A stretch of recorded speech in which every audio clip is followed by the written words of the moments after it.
नमस्कार जी। आज मैं आपको बुधवार की कथा सुनाने जा रही हूँ।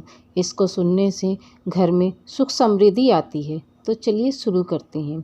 एक समय की बात है, समतापुर नगर में मधुसूदन नामक एक व्यक्ति रहता था। वह बहुत धनवान था। मधुसूदन का विवाह बलरामपुर नगर की सुंदर लड़की संगीता से हुआ था। एक बार मधुसूदन अपनी पत्नी को लेने बुधवार के दिन बलरामपुर गया। मधुसूदन ने पत्नी के माता पिता से संगीता को विदा कराने के लिए कहा। माता पिता बोले, बेटा आज बुधवार है, बुधवार को किसी भी शुभ कार्य के लिए यात्रा नहीं करते। लेकिन मधुसूदन नहीं माना। उसने ऐसी शुभ अशुभ की बातों को ना मानने की बात कही। दोनों ने बैलगाड़ी से यात्रा प्रारंभ की। 2 कोस की यात्रा के बाद उसकी गाड़ी का एक पहिया टूट गया। वहाँ से दोनों पैदल ही यात्रा करने लगे। रास्ते में संगीता को प्यास लगी। मधुसूदन उसे एक पेड़ के नीचे बैठाकर जल लेने चला गया। थोड़ी देर बाद जब मधुसूदन कहीं से जल लेकर वापस आया तो वह बुरी तरह हैरान हो उठा, क्योंकि उसकी पत्नी के पास उसकी ही शक्ल सूरत का एक दूसरा व्यक्ति बैठा था। संगीता भी मधुसूदन को देखकर हैरान रह गई। वह दोनों में कोई अंतर नहीं कर पाई।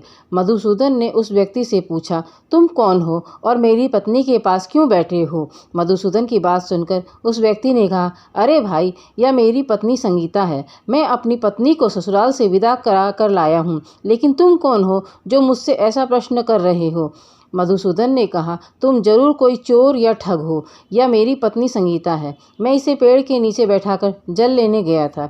इस पर उस व्यक्ति ने कहा, अरे भाई, झूठ तो तुम बोल रहे हो। संगीता को प्यास लगने पर जल लेने तो मैं गया था। मैंने तो जल लाकर अपनी पत्नी को पिला भी दिया है। अब तुम चुपचाप यहाँ से चलते बनो, नहीं तो किसी सिपाही को बुलाकर तुम्हें पकड़वा दूंगा। दोनों एक दूसरे से लड़ने लगे। उन्हें लड़ते देख बहुत से लोग वहां एकत्र हो गए। नगर के कुछ सिपाही भी वहां आ गए।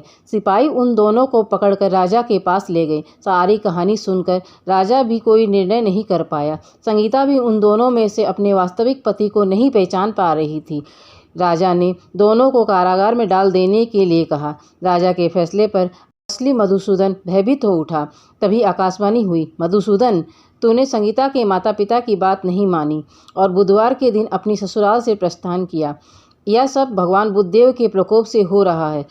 मधुसूदन ने भगवान बुद्धदेव से प्रार्थना की कि हे भगवान बुद्धदेव, मुझे क्षमा कर दीजिए। मुझसे बहुत बड़ी गलती हुई है।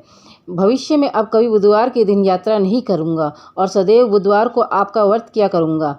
मधुसूदन के प्रार्थना करने से भगवान बुद्धदेव ने उसे क्षमा कर दिया। तभी दूसरा व्यक्ति राजा के सामने से गायब हो गया। राजा और दूसरे लोग इस चमत्कार को देखकर हैरान हो गए।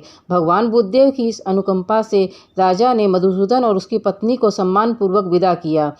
कुछ दूर चलने पर रास्ते में उन्हें बैलगाड़ी मिल गई। बैलगाड़ी का टूटा हुआ पहिया भी जुड़ा हुआ था। दोनों उसमें बैठकर समतापुर की ओर चल दिए। मधुसूदन और उसकी पत्नी संगीता दोनों बुधवार को व्रत करते हुए आनंदपूर्वक जीवन यापन करने लगे।